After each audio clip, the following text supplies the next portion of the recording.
एक बार फिर बहुत बहुत स्वागत है आपके चैनल बायो क्लासेस में बाय डॉक्टर नेहा मालविया। आज हम क्लास 11th का चैप्टर 3 प्लांट किंगडम डिस्कस करेंगे। इस चैप्टर के पहले हमने क्लासिफिकेशन चैप्टर कंप्लीट किया था, जिसका वीडियो आप देख सकते हैं। अगर नहीं देखा हो तो आप उसको देख लीजिएगा। आज हम स्टार्ट करने जा रहे हैं थर्ड चैप्टर प्लांट किंगडम। ठीक है, तो आप लोगों का बहुत बहुत शुक्रिया जिन लोगों ने चैनल को सब्सक्राइब किया है, और ऐसे लोग जिन्होंने चैनल को सब्सक्राइब नहीं किया है और ये वीडियो देख रहे हैं, वो चैनल को सब्सक्राइब कर लीजिए प्लीज़। चैनल को सब्सक्राइब कर लें, वॉच करें, शेयर करें और लाइक करें। ठीक है, जिससे ज़्यादा से ज़्यादा लोगों को इसकी मदद मिल सके और आने वाले अपडेट्स की भी जानकारी आपको मिल सके। चलिए चैप्टर को शुरू करते हैं। Plant kingdom. प्लांट किंगडम के पहले जब आपने क्लासिफिकेशन पढ़ा था तो हमने विटेकर का 5 किंगडम क्लासिफिकेशन पढ़ा था। ठीक है, इसमें 5 किंगडम्स आपको याद होंगे क्या क्या थे। 5 किंगडम्स आपके थे मोनरा, प्रोटिस्टा, फंजाई, प्लांट और एनिमल्स। इनके बारे में हमने डिस्कस किया था। अब हम प्लांट किंगडम में क्या डिविजन्स हैं उनको हम डिस्कस करेंगे। तो क्लासिफिकेशन, जैसा कि आपको पता है, बहुत टाइम टू टाइम क्लासिफिकेशन किस तरह से किए गए, डिफरेंट तरीके से क्लासिफिकेशन को किया गया। बहुत सारे क्लासिफिकेशन की वैरायटीज़ हैं। कुछ क्लासिफिकेशन जो अर्लियर क्लासिफिकेशन थे उनमें कुछ ड्रॉबैक्स थे, जिसके वजह से नए तरीके से क्लासिफिकेशन को किया गया। इस तरीके से क्लासिफाई हम किसी भी ऑर्गेनिज्म को या किसी भी ग्रुप, कोई भी ग्रुप है, ठीक है, चिल्ड्रन का ही ग्रुप है, तो हम उन ग्रुप्स को बहुत तरीकों से क्लासिफाई कर सकते हैं। जिसे हम एज के बेसिस पे क्लासिफाई कर सकते हैं, ठीक है, उनके स्ट्रेंथ के बेसिस पे क्लासिफाई कर सकते हैं, उनके वेट के बेसिस पे क्लासिफाई कर सकते हैं। इसी तरह से ऑर्गेनिजम्स को भी हम बहुत तरीकों से, बहुत सारे कैरेक्टरिस्टिक्स के बेसिस पे क्लासिफाई कर सकते हैं। तो आज हम शुरू करेंगे प्लांट किंगडम। ठीक है, प्लांट किंगडम में, पहले प्लांट किंगडम में फंजाई, मोनरा और प्रोटिस्टा को भी रखा गया था, क्योंकि इनमें भी सेल वॉल पाई जाती है। लेकिन बाद में इनको एक्सक्लूड कर दिया गया प्लांटी किंगडम से। ठीक है, आपको पता होगा साइनोबैक्टीरिया को ब्लू ग्रीन एल्गी भी कहा जाता है, लेकिन अब इन साइनोबैक्टीरियाज को एल्गी ग्रुप में नहीं डाला गया है।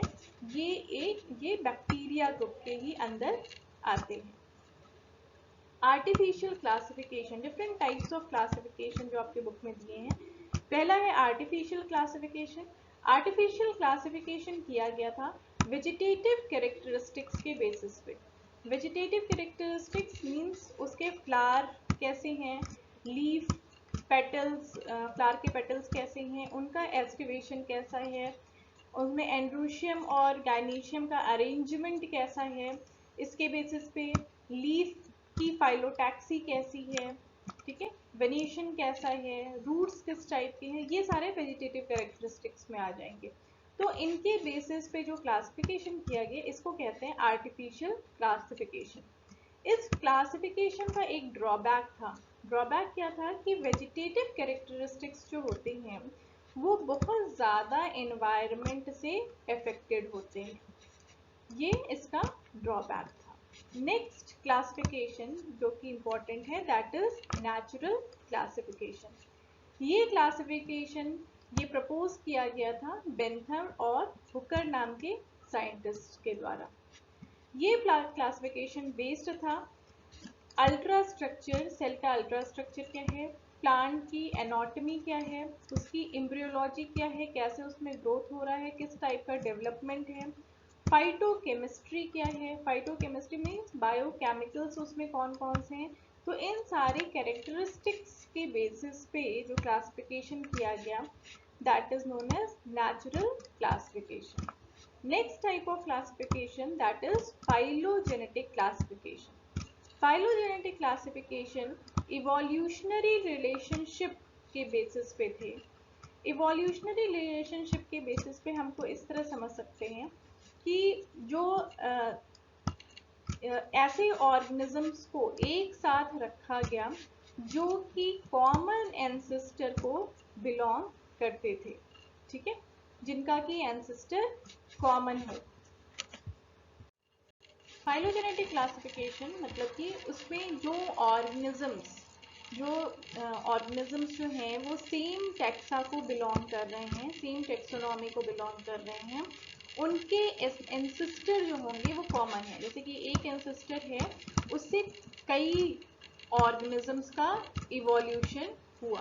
तो ये जो ऑर्गेनिजम्स होंगे 1, 2, 3, इन ऑर्गेनिजम्स में काफ़ी सिमिलैरिटी पाई जाएगी, जिससे हम कह सकेंगे कि इनका इवोल्यूशन किसी एक कॉमन एंसेस्टर से हुआ है।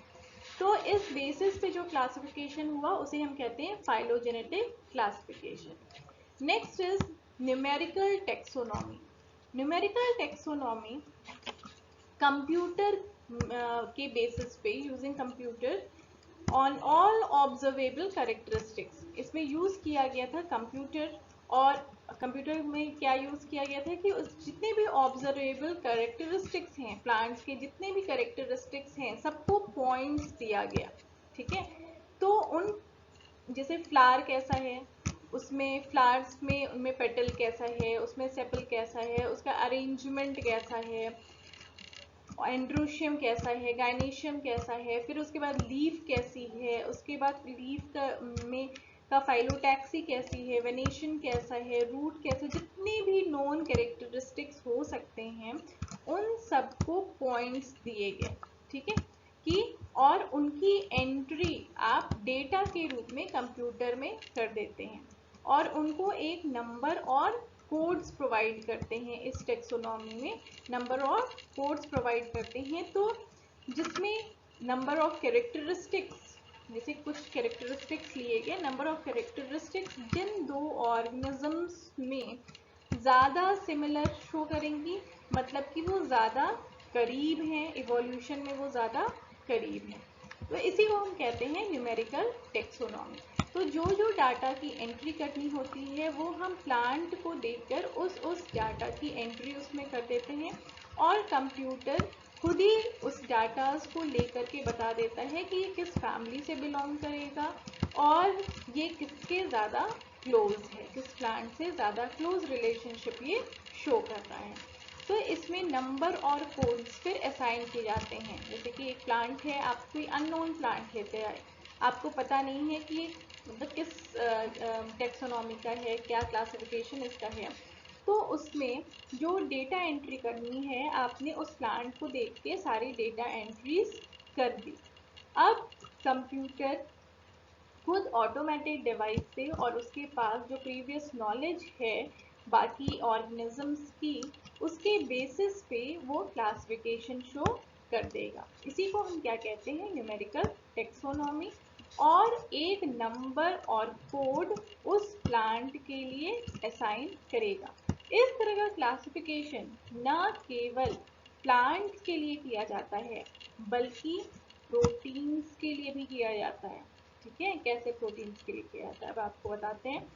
प्रोटीन्स जो है, मिलियंस ऑफ प्रोटीन्स ऑर्गेनिजम्स में प्रेजेंट हैं, एक ही ऑर्गेनिजम्स में नहीं, डिफरेंट ऑर्गेनिजम्स को देखें तो मिलियंस ऑफ प्रोटीन्स प्रेजेंट हैं।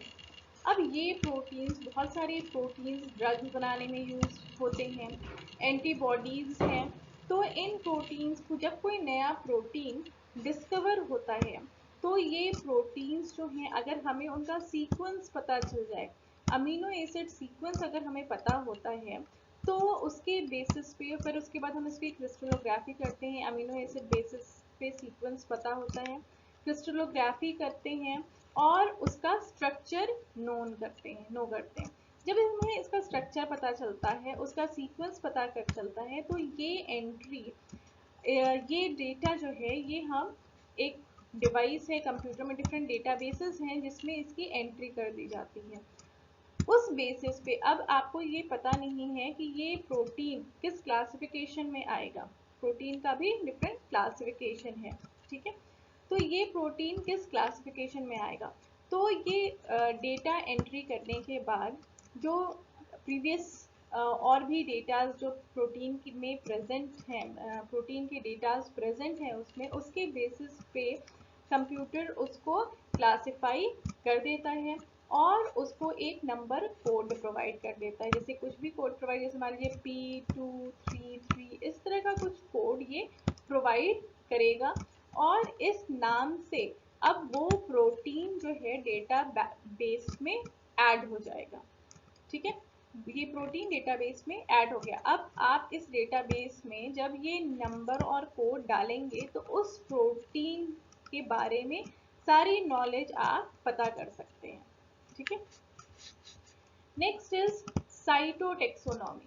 साइटोटैक्सोनॉमी बेस्ड होती है साइटोलॉजिकल इंफॉर्मेशन पे। साइटोलॉजिकल इंफॉर्मेशन में क्या आता है कि क्रोमोसोम का नंबर क्या है, स्ट्रक्चर क्या है, इन बेसिस पे उसका बायोकेमिकल नेचर कैसा है, इन बेसिस पे जो क्लासिफिकेशन होता है उसे कहते हैं साइटोटैक्सोनॉमी।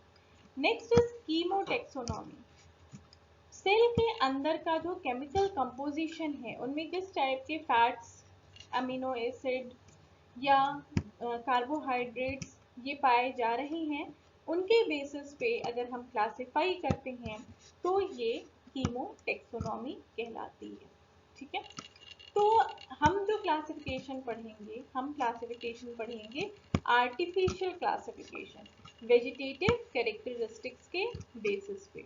क्योंकि अगर आप डिफरेंट ऑर्गेनिजम्स का क्लासिफिकेशन डिफरेंट मेथड से करेंगे तो आपको रिजल्ट डिफरेंट आएंगे। हो सकता है कि साइटोटैक्सोनॉमी में वो क्लोज हो लेकिन वो फाइलोजेनेटिक क्लासिफिकेशन में दूर हो। ठीक है, तो अभी जो हमें पढ़ना है that is artificial classification. Vegetative characteristics के बेसिस पे प्लांट किंगडम को कितने डिविजन्स में बांटा गया है, 5 डिविजन्स में बांटा गया है। एल्गी, ब्रायोफाइटा, टेरिडोफाइटा, जिम्नोस्पर्म और एंजियोस्पर्म। ठीक है, तो हम शुरू करेंगे एल्गी से। एल्गी, एल्गी आपको पता है एल्गी में क्लोरोफिल पाया जाता है। ये थैलॉइड स्ट्रक्चर है। थैलॉइड स्ट्रक्चर का मतलब है कि इसमें ट्रू लीफ, स्टेम स्ट्रक्चर्स या रूट नहीं पाए जाते हैं। उनकी तरह दिखने वाले पार्ट्स पाए जाते हैं लेकिन इसमें ट्रू स्टेम, लीफ या रूट्स नहीं पाए जाते हैं। ये ऑटोट्रॉफिक होता है, क्लोरोफिल पाया जाता है इसलिए ऑटोट्रॉफिक है। ये यूनिसेलुलर भी हो सकते हैं और मल्टी सेलुलर भी हो सकते हैं। पाए जाते हैं ये मॉइस्ट जगह पे, जैसे moist stones, soil, would, snow और आइस पे भी पाए जाते हैं।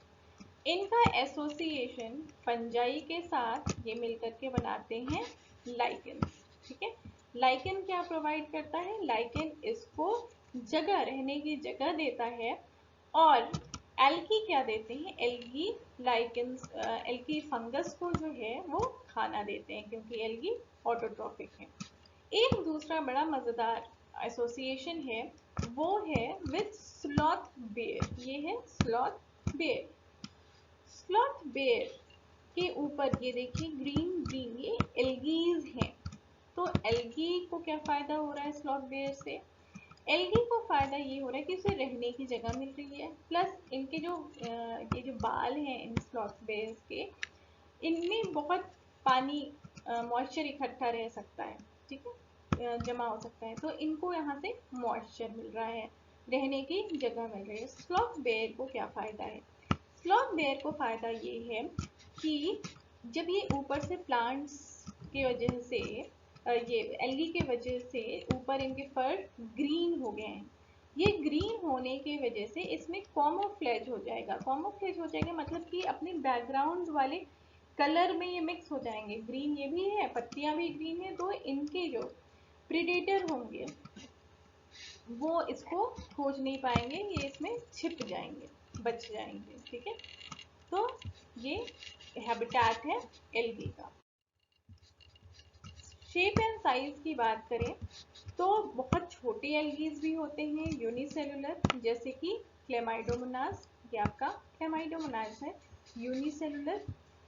कॉलोनियल भी होते हैं, कॉलोनीज में पाए जाते हैं, जैसे कि वॉलवॉक्स। ये जैसे एक वॉलवॉक्स जो है ये एक सेल जो है ये एक साथ ये एक उसमें पाए जा रहे हैं, ठीक है, कॉलोनीज में पाए जा रहे हैं। कॉलोनीज में कौन पाए जाते हैं? वॉलवॉक्स। फिलामेंटस फॉर्म्स हैं जो फिलामेंट टाइप की स्ट्रक्चर्स हैं, जैसे कि यूलोथ्रिक्स है। यूलोथ्रिक्स का स्ट्रक्चर है ये फिलामेंटस, ठीक है, फिलामेंट टाइप स्ट्रक्चर है। स्पाइरोगायरा भी फिलामेंट टाइप स्ट्रक्चर है। इसमें एक चीज और बता देते हैं हम आपको, यूलोथ्रिक्स में इसका जो क्लोरोप्लास्ट आप देखेंगे, क्लोरोप्लास्ट यूलोथ्रिक्स का स्ट्रक्चर कुछ इस तरह से होता है, कंप्लीट फिगर नहीं है, कुछ इस तरह से होता है, ठीक है, जो होल्ड फास्ट से नीचे जुड़ा होता है और डिफरेंट सेल्स हैं ये, एक के ऊपर एक स्टैक सेल्स हैं। इन सेल्स के अंदर एक एक सेल के अंदर क्लोरोप्लास्ट पाया जाता है। ये दिख रहा है, ये क्लोरोप्लास्ट एक एक सेल के अंदर पाया जाता है। ये क्लोरोप्लास्ट जो होता है ना, ये गर्डल शेप होता है इस तरह का, ठीक है, मतलब कि ये शेप, इसको हम क्या कहेंगे? Girdle shape. इस टाइप का क्लोरोप्लास्ट पाया जाता है, इसे कहते हैं गर्डल शेप। तो ये गर्डल शेप क्लोरोप्लास्ट किसमें पाया जाता है पूछा जाए तो यूलोथ्रिक्स में। स्पाइरोगायरा में फीते की तरह से है, रिबन की तरह से है, ठीक है, ये क्या है? क्लोरोप्लास्ट। स्पाइरोगायरा कैसा होता है? स्पाइरोगायरा में ये सेल्स होती हैं, लॉन्ग लॉन्ग सेल्स होती हैं, एक दूसरे के ऊपर स्टैक होती हैं और इसमें फीते की तरह से क्लोरोप्लास्ट पाए जाते हैं। ओके, तो फिलामेंटस फॉर्म भी है एल्गीज का। मेराइन फॉर्म जो सी में होते हैं ना, ये बहुत बड़े होते हैं, बहुत लंबे होते हैं, 100 मीटर तक लंबे हो सकते हैं। इन्हें ये एग्जाम्पल है जैसे केल्प्स, जो क्या है? ब्राउन एल्गीज, ठीक है। रिप्रोडक्शन इन एल्गी तीनों मीन्स से होता है। वेजिटेटिव रिप्रोडक्शन, वेजिटेटिव रिप्रोडक्शन होता है बाय फ्रेगमेंटेशन, जैसे स्पाइरोगैरा है। स्पाइरोगैरा का फिलामेंट अगर किसी वजह से टूट जाता है, जैसे कि विंड के वजह से या पानी के वजह से, फिजिकल मीन्स के वजह से ये किसी तरह से टूट जाता है, तो हर एक पार्ट ये फिर से पूरा फिलामेंट बना लेता है। इसी को क्या कहते हैं? Fragmentation. Next method is asexual reproduction with zoospores.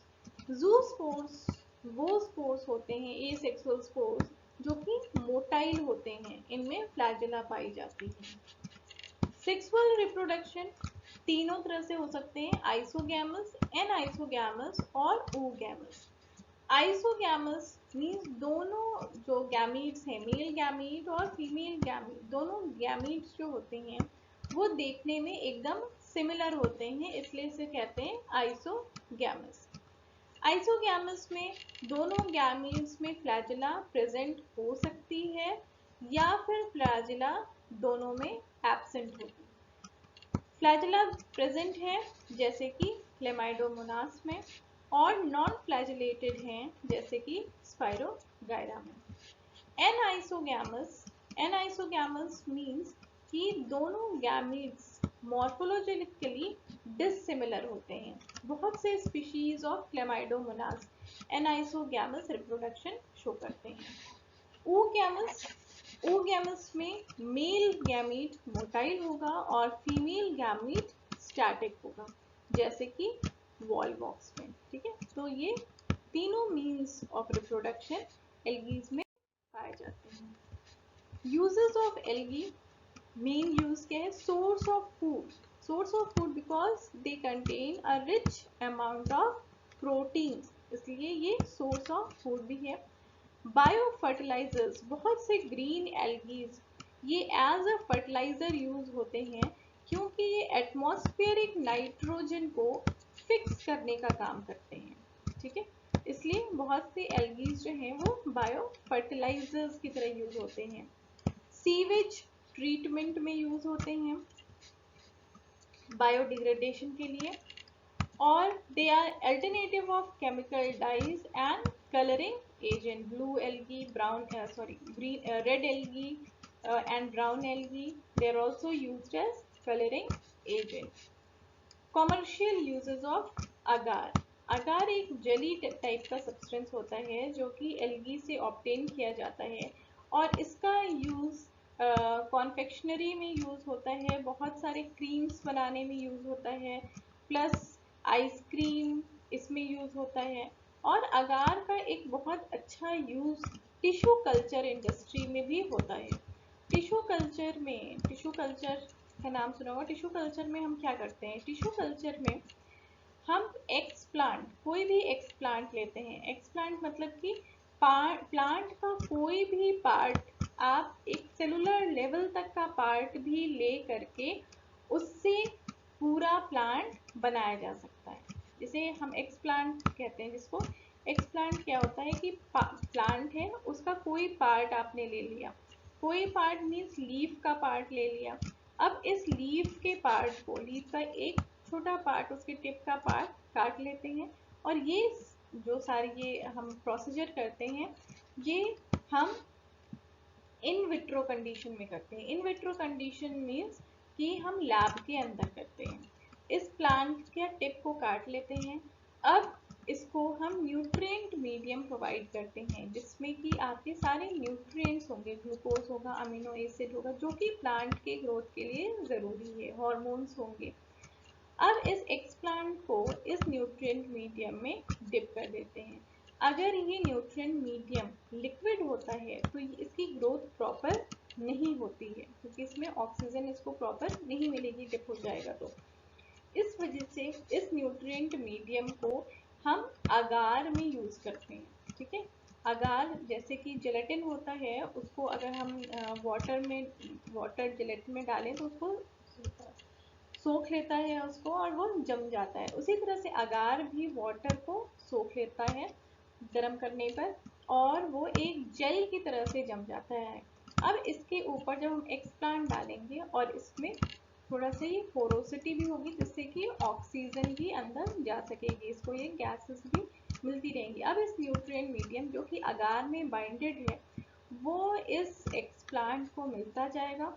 और न्यूट्रिएंट किस टाइप का आप न्यूट्रिएंट डाले हैं उसके बेसिस पे, अगर आपने जो हार्मोन्स डाले हैं वो क्या प्रमोट कर रहा है, शूट की ग्रोथ को प्रमोट कर रहा है कि रूट की ग्रोथ को प्रमोट कर रहा है, या आपको पूरा प्लांट चाहिए, दोनों का रेशियो आपने क्या डाला है, इसके बेसिस पे इस एक्सप्लांट की ग्रोथ होती है. और ये कंप्लीट जब प्लांटलेट बन जाता है तो इसको हम सॉइल में ट्रांसफ़र कर देते हैं. तो अगार का एक बहुत अच्छा यूज़, बहुत बड़ा यूज़ टिश्यू कल्चर इंडस्ट्री में भी आजकल हो रहा है. Next, economic importance of algae. Half of the earth photosynthesis is done by algae. जितनी photosynthesis अर्थ पे हो रही है उसकी आधी photosynthesis तो केवल algae के द्वारा ही होती है. मेराइन एल्गी कौन से हैं? जैसे कि पोरफायरा, लेमिनेरिया, सारगासम. सारगासम का यूज़ फूड में भी किया जाता है. पोरफायरा, लेमिनेरिया, इनका यूज़ भी एज अ फूड किया जाता है. एल्जिन ऑब्टेन होता है ब्राउन एल्गी से एंड कैराजिन ये ऑब्टेन होता है रेड एल्गी से. ये दोनों एल्जिन और कैराजिन ये हाइड्रोकोलॉइड्स हैं. हाइड्रोकोलॉइड्स मतलब कि ये वाटर को होल्ड कर सकते हैं. ये फाइब्रस स्ट्रक्चर्स जो एल्गी हैं ये वाटर को होल्ड कर सकते हैं. तो ये अगर वाटर को होल्ड कर सकते हैं तो हमें कुछ अगर ऐसा सब्सटेंस कहीं ट्रांसपोर्ट करना है जिसके लिए वाटर ज़रूरी है, वाटर में उसको रखना ज़रूरी है, तो अगर आप वाटर लिक्विड में किसी बॉटल में रखेंगे तो उसके डैमेज होने की वो बढ़ जाती है, प्रोबेबिलिटी बढ़ जाती है कि वो डैमेज हो जाएगा. तो इस वजह से जैसे मेनली जैसे कि सीडलिंग्स को अगर ट्रांसफ़र करना हुआ होता है, जर्मिनेटेड सीड्स को ट्रांसफ़र करना होता है, तो अगर आप पानी के साथ उसको ट्रांसफ़र करेंगे वो थोड़ा मुश्किल होगा.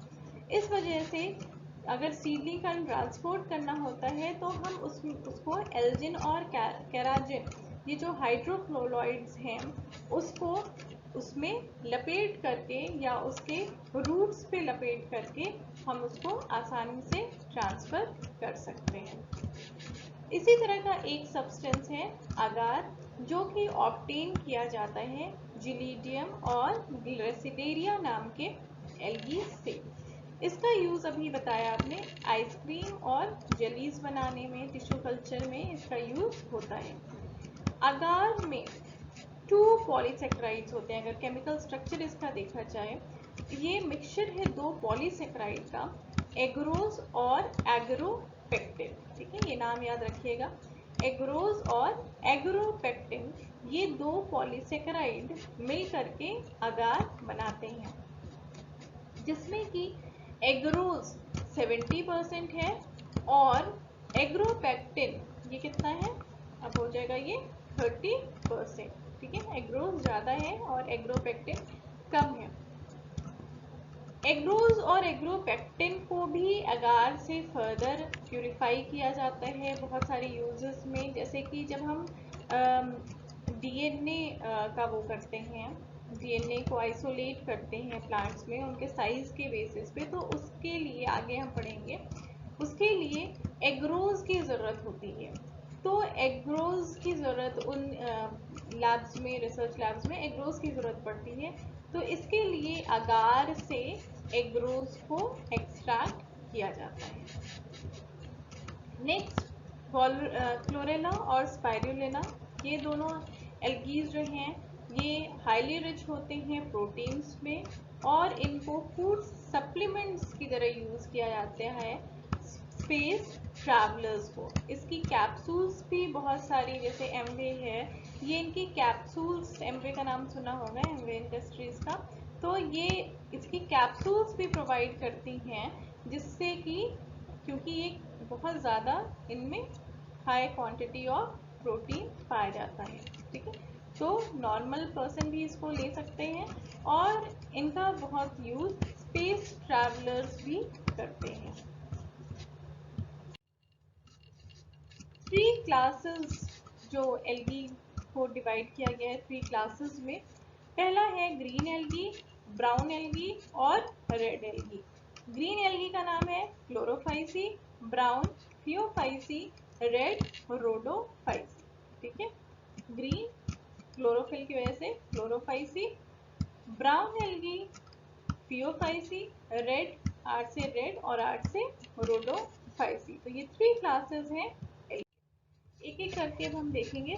पहला है क्लोरोफाइसी या ग्रीन एल्गी। ये कई फॉर्म्स में पाए जाते हैं, यूनिसेलुलर, कोलोनियल या फिलामेंटस। क्लोरोफिल कौन सा पाया जाता है? क्लोरोफिल आपको तीनों क्लासेस में बहुत ध्यान से याद रखने हैं कि क्लोरोफिल कौन सा पाया जाता है क्लोरोफाइसी, थियोफाइसी और रोडोफाइसी में। इसमें क्लोरोफिल कौन सा है? इसमें क्लोरोफिल है क्लोरोफिल ए और बी, जैसे कि हायर प्लांट्स में भी यही क्लोरोफिल पाया जाता है, ए और बी। एल्गी में भी यही क्लोरोफिल पाया जाता है, chlorophyll A and B. Chloroplast का स्ट्रक्चर, यूलोथ्रिक्स का भी मैंने बताया था आपका, कैसा स्ट्रक्चर होता है, गर्डल शेप स्ट्रक्चर होता है। क्लेमाइडोमोनास, क्लोमाइडोमोनास में क्लोरोप्लास्ट का स्ट्रक्चर इस तरह का होता है, कप शेप स्ट्रक्चर होता है, कप की तरह का स्ट्रक्चर होता है। स्पाइरोगायरा का भी बताया आपको, ये रिबन शेप होता है। और बहुत सारे क्लोरोप्लास्ट डिफरेंट जो भी ग्रीन एल्गीज हैं सब में क्लोरोप्लास्ट पाया जाता है। पायरिनॉइड, जो इसमें स्टोर्ड फूड है वो किस फॉर्म में होता है? पायरिनॉइड्स के फॉर्म में होता है। पायरिनॉइड्स क्या होते हैं? ये स्टार्च जो है वो surrounded by protein globules, starch जो है वो प्रोटीन ग्लोब्यूल्स से घिरा रहता है, इसी को कहते हैं पायरिनॉइड्स। तो क्लोरोफाइसी में फूड किस फॉर्म में स्टोर होता है? पायरिनॉइड्स के फॉर्म में। Cell wall outer layer cell wall की होती है पेक्टोज की, और इनर लेयर होती है सेल्यूलोज की। तीनों फॉर्म्स ऑफ रिप्रोडक्शन पाए जाते हैं इसमें, वेजिटेटिव, एसेक्सुअल बाय जूस्पोर्स, और sexual by isogamous, anisogamous and oogamous। Examples Chlamydomonas, Volvox, Ulothrix, Spirogyra, Chara. ये क्या है? चारा, ये फिगर जो दिया हुआ है। Next class that is brown algae, also known as phaeophyceae. ये समुद्र में पाए जाते हैं, मेराइन हैबिटेट्स के होते हैं, जिनका शेप और साइज डिफरेंट होता है। ये बहुत लंबे हो सकते हैं। फिलामेंटस फॉर्म का एग्जाम्पल है एक्टोकार्पस। ये ब्रांच्ड और बहुत बड़े बड़े भी होते हैं, जिन्हें कहते हैं kelps, which can be around 100 metre of height. ठीक है, तो ये समुद्र के तल में भी पाए जाते हैं और जिनकी हाइट बहुत ऊंची ऊंची होती है। इनकी बॉडी को डिफरेंट पार्ट्स में डिवाइड कर सकते हैं, होल्ड फास्ट, टाइप, और इस रीजन को कहते हैं स्टॉक, फिर स्टाइप, और जो लीफ लाइक स्ट्रक्चर है जिसे कहते हैं फ्रॉन्ट। तो होल्ड फास्ट जिससे कि ये बेस से जुड़ा हुआ है, उसके बाद स्टॉक रीजन, स्टॉक रीजन के बाद जो फ्रॉन्ट और स्टॉक जिससे जुड़े होंगे वो हो गया स्टाइप, और जो लीफ लाइक स्ट्रक्चर है जिसे कहते हैं फ्रॉन्ट। पिगमेंट्स पाए जाते हैं इसमें क्लोरोफिल ए, सी, कैरोटीनॉइड्स, ज़ेंथोफिल्स, ह्यूकोज़ेंथिन्स। इनका ब्राउन कलर इसी की वजह से होता है, कैरोटीनॉइड्स, ज़ेंथोफिल्स और ह्यूकोज़ेंथिन की वजह से इनका कलर ब्राउन होता है। ठीक है, ऐसा नहीं है कि इसमें क्लोरोफिल ए जो है वो डिफरेंट कलर का है, ग्रीन कलर का ही है, लेकिन क्योंकि ये पिगमेंट्स भी इसमें पाए जा रहे हैं तो ये उसके कलर को हाइड कर दे रहे हैं। इसमें फूड स्टोर होता है, कार्बोहाइड्रेट किस फॉर्म में? लेमिनेरिन और मैनिटॉल के फॉर्म में यूज होता है। ठीक है, मैनिटॉल का यूज जो होता है वो उसमें भी होता है। मैनिटॉल का यूज बहुत सारे टॉफीज बनाने में मैनिटॉल का यूज होता है। सेल वॉल कवर होती है एल्जिन से, जो कि जिलेटिनस कोटिंग है। इसमें भी रिप्रोडक्शन तीनों फॉर्म से पाया जाता है। ठीक है, फ्रेगमेंटेशन के द्वारा वेजिटेटिव, और इसमें ब्लायोफ्लैजिलेट जूस्पोर्स के द्वारा एसेक्सुअल, आइसोगैमस, एनाइसोगैमस और oogamous से सेक्सुअल रिप्रोडक्शन। एग्जाम्पल्स क्या है फिलामेंटस वाले का? एक्टोकार्पस, ये है डिक्टियोटा, ये Fucus, Laminaria, and this is Sargassum, जो कि एडिबल एल्गी है।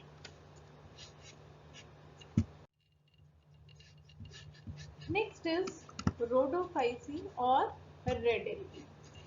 ये भी मेजरली पाए जाते हैं समुद्र में, मेराइन में, सी वाटर में, और ये लाइटेड रीजन सरफेस पे भी पाए जाते हैं और डेप्थ में भी पाए जाते हैं। तो ये ही ऐसी एल्गी है, रेड एल्गी, जो कि दोनों जगह पाई जाती है, मतलब नीचे डेप्थ में भी पाई जाती है और सरफेस पे भी पाई जाती है। ठीक है, ये क्वेश्चन पूछा जा चुका है। सेल वॉल सेल्यूलोज, पेक्टिन और पॉलीसल्फेट ईस्टर की बनी होती है। पिगमेंट्स कौन से हैं इसमें? Chlorophyll A, D and phycoerythrin. Phycoerythrin की वजह से ही ये रेड कलर शो करती हैं। फूड इसमें स्टोर होता है किस फॉर्म में? फ्लोरिडिन स्टार्च के फॉर्म में। कार्बोहाइड्रेट जो स्टोर है वो फ्लोरिडिन स्टार्च के फॉर्म में स्टोर होता है। वेजिटेटिव रिप्रोडक्शन इसमें भी फ्रेगमेंटेशन की तरह होता है। एसेक्सुअल रिप्रोडक्शन, इसमें नॉन मोटाइल स्पोर्स होते हैं, जू स्पोर्स नहीं होते हैं, नॉन मोटाइल स्पोर्स होते हैं। सेक्सुअल रिप्रोडक्शन इनमें केवल oogamous टाइप का पाया जाता है। एग्जाम्पल हैं पोरफायरा, पॉलीसाइफोनिया, ग्रेसिलेरिया, जिलीडियम। ग्रेसिलेरिया जिलीडियम का नाम पहले भी आया है। ये इसका यूज क्या है? इसका यूज था आपका, इनसे एक्सट्रैक्ट किया जाता है अगार। ठीक है, तो अगार पूछा जाए किस तरह की एल्गी से एक्सट्रैक्ट किया जाता है, ग्रीन एल्गी, ब्राउन एल्गी या रेड एल्गी, तो ये रेड एल्गी से एक्सट्रैक्ट किया जाता है। ठीक है, अब हम कंपैरिजन देखें तीनों क्लासेस का, क्लोरोफाइसी, फियोफाइसी और रोडोफाइसी। क्लोरोफाइसी ग्रीन है, फियोफाइसी ब्राउन है और रोडोफाइसी रेड है। सबसे पहला डिफरेंस, इसमें पिगमेंट्स कौन से हैं। पिगमेंट्स क्लोरोफाइसी में ए और बी हैं, क्लोरोफिल ए और बी। फियोफाइसी में ए सी हैं, फ्यूकोजेंथिन है, जेंथोफिल है, कैरोटेनॉइड्स हैं। और रोडोफाइसी में ए और डी है। ए देखिए तीनों में है, ठीक है। इस तरह से आप याद कर सकते हैं कि ए तीनों में है। फिर सीक्वेंस में बी सी डी, ठीक है। क्लोरोफाइसी में बी, ब्राउन में सी और रोडोफाइसी में डी। इसके अलावा रेड कलर जो इसको प्रोवाइड करता है that is phycoerythrin. Stored food Chlorophyceae में स्टार्च है, पायरेनॉइड्स के फॉर्म में जो प्रेजेंट रहता है। फियोफाइसी में मैनिटॉल या लेमिनेरिन है और रोडोफाइसी में फ्लोरिडिन स्टार्च है। सेल वॉल इसकी सेलुलोज की बनी होती है और बाहर वाली टिन की बनी होती है। और फियोफाइसी में सेलुलोज और एल्जिन, सेलुलोज तो सब में होगा, सेल वॉल है तो सेलुलोज प्रेजेंट रहेगा ही, इसमें सेलुलोज और एल्जिन है। और रोडोफाइसी में सेलुलोज, पेक्टिन और पॉलीसल्फेट ईस्टर प्रेजेंट होता है। फ्लैजिला कितने प्रेजेंट होते हैं इसमें, 2 से लेकर 8 equals flagella at the tip present होते हैं। 2 प्रेजेंट हैं अनइक्वल और लैटरल फ्लैजिला प्रेजेंट है एसेक्सुअल रिप्रोडक्शन में। और रोडोफाइसी में फ्लैजिला एब्सेंट होते हैं। ये किसकी बात हो रही है, ज़ूस्पोर्स की बात हो रही है, ठीक है, जो मोटाइल स्पोर्स हैं एसेक्सुअल रिप्रोडक्शन के लिए। ये फ्लैजिला रोडोफाइसी में मोटाइल स्पोर्स नहीं होते हैं, एब्सेंट होते हैं। इनमें मोटाइल स्पोर्स होते हैं, ज़ूस्पोर्स पाए जाते हैं। हैबिटेट क्लोरोफाइसी फ्रेश वाटर में पाए जाते हैं या ब्रैकिश वाटर। ब्रैकिश वाटर क्या होता है कि वो वाटर जो कि फ्रेश वाटर की तरह भी ना हो और सी वाटर की तरह सॉल्टी भी ना हो, उनके बीच का हो, उसे हम कहते हैं ब्रैकिश वाटर। जहाँ पर सी वाटर और फ्रेश वाटर की मीटिंग होती है जैसे कि एस्चुरीज में, उस तरह के वाटर को हम कहते हैं ब्रैकिश वाटर। तो ये फ्रेश वाटर में भी पाए जाते हैं, ब्रैकिश वाटर में और बहुत से सॉल्ट वाटर में पाए जाते हैं। ये भी फियोफाइसी भी तीनों तरह के वाटर्स में पाए जाते हैं और रोडोफाइटी भी तीनों तरह के वाटर्स में पाए जाते हैं। लेकिन ज़्यादा रेड एल्गी और ब्राउन एल्गी ज़्यादातर ये सॉल्ट वाटर में ही पाए जाते हैं, फ्रेश वाटर में ये कम ही पाए जाते हैं। फ्रेश वाटर में ग्रीन एल्गीज ही ज़्यादा पाए जाते हैं, ठीक है। तो ये था आपका एल्गी डिवीजन जिसको आज हमने अब नेक्स्ट वीडियो में हम ब्रायोफाइटा और टेरिडोफाइटा, ठीक है, ब्रायोफाइटा और टेरिडोफाइटा के बारे में डिस्कस करेंगे। इसके क्लोरोफाइस जो डिफरेंट ग्रुप्स हैं इसके, क्लोरोफाइसी, फियोफाइसी और रोडोफाइसी, तीनों के कैरेक्टरिस्टिक्स क्या हैं, तीनों के एग्जाम्पल्स क्या क्या हैं, कंपैरिजन चार्ट अच्छे से देख लीजिएगा, यूजेस कहाँ कहाँ हैं एल्गी से, यही सब क्वेश्चंस एग्जाम में पूछे जाते हैं। तो बहुत बहुत शुक्रिया आप लोगों का देखने के लिए video, thank you for watching. फिर मिलेंगे नेक्स्ट लेक्चर में जिसमें हम पढ़ेंगे ब्रायोफाइटा और टेरिडोफाइटा। ये चैप्टर में आपको बहुत ज़्यादा लर्न करना है, मेमोराइज करना है, तो साथ साथ आप नोट्स भी बनाते चलेंगे अगर, तो आपका चैप्टर अच्छे से प्रिपेयर हो जाएगा। चैनल को लाइक कर दीजिए, शेयर कर दीजिए और सब्सक्राइब कर दीजिए और अपने दोस्तों में भी इसको बताइए आप। और नेक्स्ट वीडियो के लिए आप प्रिपेयर रहिए, नेक्स्ट वीडियो 1-2 दिन में आ जाएगा।